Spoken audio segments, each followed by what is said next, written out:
নবদুর্গার লেখা রয়েছে, দেখতে পাচ্ছি পুরো বৃষ্টি পড়ছে কিন্তু।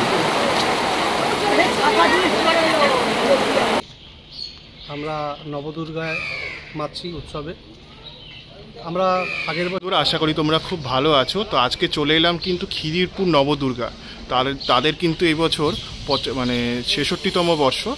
তো এই বছর তাদের খুঁটি পুজোটা তোমাদের সামনে তুলে ধরলাম। আর এই বছর কিন্তু ওনারা প্রত্যেক বছরই কিন্তু নবদুর্গা করে থাকেন, মানে মা দুর্গার যে 9টা রূপ রয়েছে সেই 9টা রূপকে কিন্তু ফুটিয়ে তোলা হয়। সেটাই আমি জানতে পারলাম ক্লাব কমিটির থেকে, সেটাই তোমাদের সামনে শেয়ার করলাম। আশা করি তোমাদের ভিডিওটা ভালো লেগেছে, তো দেখতে থাকো। খুব সুন্দর হয়েছে। আর আমি যখন এসেছিলাম তখন এই নবদুর্গার কিন্তু মানে হোমটা হয়েছিল এবং খুঁটি স্থাপনের যে প্রক্রিয়াটা সেটা চলছিল, সেটাই তোমাদের সামনে তুলে ধরলাম। আশা করি তোমাদের ভালো লেগেছে, তো এক বিন্দু স্কিপ না করে পুরোটা দেখতে থাকো। আশা করি তোমাদের ভালো লাগবে। আর যেটা বললাম যে এই বছর ওনাদের কিন্তু 66তম বর্ষ। তো 66তম বর্ষে এটা মূলত মানে একটু সাবেকি পুজো, যেহেতু নবদুর্গার পুজো করা হয়, মা দুর্গার 9টা রূপকে এখানে তুলে ধরা হয় খিদিরপুর অঞ্চলের মধ্যে। খিদিরপুরে কিন্তু প্রচুর পুজো হয়, প্রচুর পুজোর মধ্যে থেকে কিন্তু আস্তে আস্তে এই পুজোটাও বেশ জাঁকজমক সহকারে পুজো হয়, সেটাই তোমাদের দেখাবো। আশা করি তোমাদের ভালো লাগবে। তো প্রারম্ভিক সূচনায় তাদের খুঁটি পুজোটাই তোমাদের সামনে তুলে ধরলাম। তোমাদের খিদিরপুর যে রোডটা আছে, সেন্ট্রাল রোড, সেখান দিয়ে সোজা হেঁটে এলেই কিন্তু এখানে হচ্ছে খিদিরপুর যুবগোষ্ঠীর যে নবদুর্গা সেই মণ্ডপটা হচ্ছে। এখান দিয়ে বাদিক চলে গেলেই কিন্তু সেটা হয়।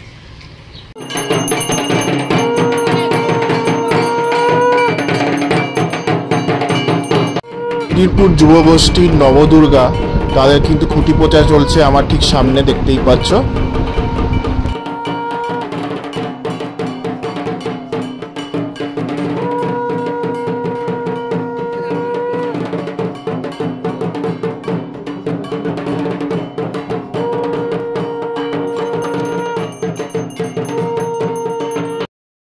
এই খুঁটি পোঁতার সাথে সাথেই কিন্তু খিদিরপুর নবদুর্গার শারদ উৎসবের সূচনা হয়ে গেল, সেটা বলা যেতে পারে। আর এটা কিন্তু খিদিরপুর যুবগোষ্ঠী ক্লাব। তো আমি এই প্রথম এলাম খুঁটি পুজোটা দেখাতে। আশা করি তোমাদের ভালো লেগেছে।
খড়টা রয়েছে দেখতে পাচ্ছ, তো খড়টাকে কেন্দ্র করে কিন্তু পুজোটা করা হয়েছে।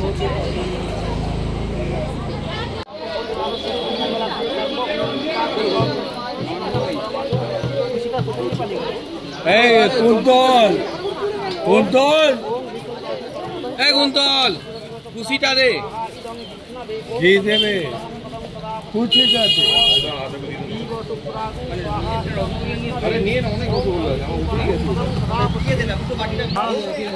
ঠিক আছে।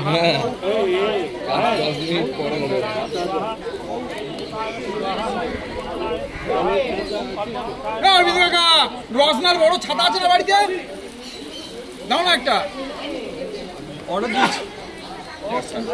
দিয়েছি আসবে, ব্যানারটা আবার ঘুরিয়ে ওপরে লাগিয়ে না এখানে। ও হয়ে গেছে তো, ও মেরে করছে, কোনো ব্যাপার না, একদম ঠিক সময়। ওটা থাকুন না, ওটা কি করছিস তুই?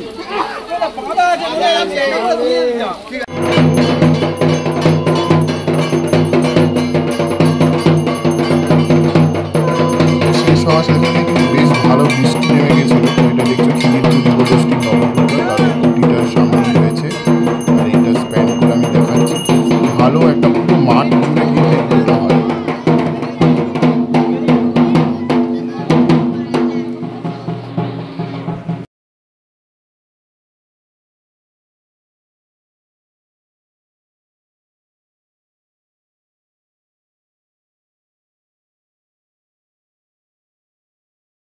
বন্ধুরা, খিদিরপুর যুবগোষ্ঠীর নবদুর্গার পুজো প্রাঙ্গণে এসেছিলাম। আজকে ওনাদের খুঁটি পুজো ছিল, তো সেক্রেটারি সাহেবকে পেয়ে গেছি ক্লাব প্রাঙ্গণে।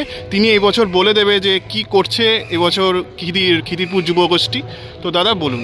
নমস্কার, আমি খিদিরপুর যুবগোষ্ঠীর যুব সম্পাদক বলছি সুকান্ত কুমার দাস। আমাদের প্রতি বছর নেয় এবছরও নবদুর্গা করছি।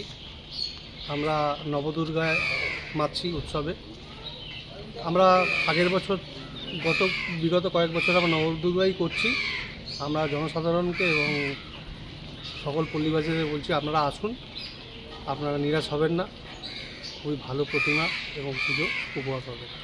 আচ্ছা, পুজোর কাজ কবে থেকে শুরু হবে দাদা? পুজোর কাজ মোটামুটি আজকে খুঁটি পুজো হয়ে গেছে, তো কাল থেকে আমাদের পুরো প্যান্ডেল এবং টোটাল যে ডেকোরেশনের কাজটা শুরু হয়ে যাবে। আর প্রতিমাতে কে আছেন, মানে কোন শিল্পী কাজ করছে? আমাদের শ্রীযুক্ত রামপাল, আচ্ছা, ডেকোরেটর ঐস্মিত ডেকোরেটর, আচ্ছা, এবং আলোকসজ্জায় সমর ইলেকট্রিক্স, আচ্ছা এ আছে। আচ্ছা, এটা কি থিমের পুজো হবে না একটু ট্র্যাডিশনাল, মানে ট্র্যাডিশনাল ভাবে? বেশ নবদুর্গা করি। আচ্ছা, আমরা থিম পুজো করি না। আচ্ছা, এবং নবদুর্গা আমরা মহালয়ার পরের দিন থেকে যেভাবে নবদুর্গা হয়ে থাকে আচ্ছা, সেভাবেই করি। মানে মা দুর্গার 9টা রূপকে এখানে আমরা মণ্ডপে পুজো করা হবে। আচ্ছা, আর দাদা আপনার কত দিনের পুজো, মানে এই পুজোটা? 64তম বর্ষ এবছর, আমরা 64তম বর্ষে এবারে পুজো করছি মোটামুটি। আচ্ছা, খিদিরপুর মানে একটা মোস্ট আন্ডাররেটেড জায়গা, কারণ এখানে অনেক পুজো হয় কিন্তু সেরকম প্রচারটা আমার মনে হয় এই অংশে কম আছে। তো সেই বিষয়ে ছোট্ট পরিধির মধ্যে হ্যাঁ 15-16খানা করে পুজো, হ্যাঁ অনেক পুজো, সেটা আমাদের একটা টোটাল বাড়ির পুজো মিলে 29টা পুজো হয় আমাদের এখানে। আচ্ছা, আমাদের প্রচারের কোনো প্রবলেম নয় এখানে, তো আমার যেটুখানি ধারণা খিদিরপুরে যথেষ্ট মানুষের ভিড় হয়, বড় বড় পুজো হয়, তো এখানেও যথেষ্ট ভিড় জমে, মানুষ আসে, তারা জানে বলেই। মানে আপনাদের প্রতিমাগুলো খুব সুন্দর হয়। আমি পার্সোনালি গত বছর এসেছিলাম, তো সেখানে আমি দেখেছি যে প্রতিমা খুব সুন্দর, চোখ হ্যাঁ, কারণ নবদুর্গা তো আমরা নবদুর্গাকে একবারে খুব নিখুঁতভাবে আমাদের মানে এখানে 9 দিন ধরেই পুজো হয়। মানে নবরাত্রির যে পুজোটা হয় সেটা এখান থেকে স্টার্ট হয়ে যায়। আচ্ছা, সবাই ওই নবদুর্গার যে নব মায়ের পুজো সেই পুরো কন্টিনিউয়াস ওই 9 দিন ধরে পালন চলে। ঠিক আছে দাদা, অসংখ্য ধন্যবাদ। আশা করি আপনাদের পুজোটা ভালো হবে এবং সবাই এই পুজোটা এসে আপনাদের মানে ভালো লাগবে, এইটুকু বলতে পারি। ভেজা খুঁটি পুজো দেখতে পাচ্ছ, খুবই সুন্দর হয়েছে কিন্তু। বৃষ্টির মধ্যে কিন্তু হোম চলছিল, দেখতেই পাচ্ছ।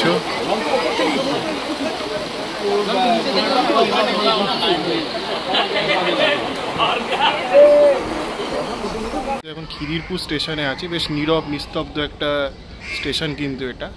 তো আমি খিদিরপুরের যে নবদুর্গার যে পুজোটা হয় সেই নবদুর্গার পুজোতে আমি গিয়েছিলাম, সেখানকার খুঁটি পুজো তোমাদের সামনে তুলে ধরেছি। আশা করি তোমাদের ভিডিওটা ভালো লেগেছে, কেমন লাগলো লিখে জানিও। তো খিদিরপুর অঞ্চলে কিন্তু খুব ভালো ভালো দুর্গা ঠাকুরগুলো হয়, মণ্ডপ সজ্জা এবং দুর্গা ঠাকুর, সেগুলো আমি অবশ্যই আমার পরিক্রমার ভিডিও যখন দুর্গা পুজো আসবে তখন তো কভার করবই। তো কিছুটা খুঁটি পুজো শারদোৎসবের সূচনার যে পুজোটা হয় খুঁটি পুজো সেটা দেখিয়েছি। আর এবছর কিন্তু ওনারা প্রত্যেক বছরই কিন্তু নবদুর্গার আকারে কিন্তু মা দুর্গাকে সাজিয়ে চলেন, মানে মা দুর্গার যে 9টা রূপ সেইগুলোকে সাজিয়ে তোলা হয়। তো সেটাই তোমাদের বললাম। আশা করি তোমাদের খুঁটি পুজোর ভিডিওটা ভালো লেগেছে, কেমন লাগলো লিখে জানিও। আমি সিদ্ধার্থ আজকের মতো ভিডিওটা এই খিদিরপুর স্টেশন থেকে শেষ করছি।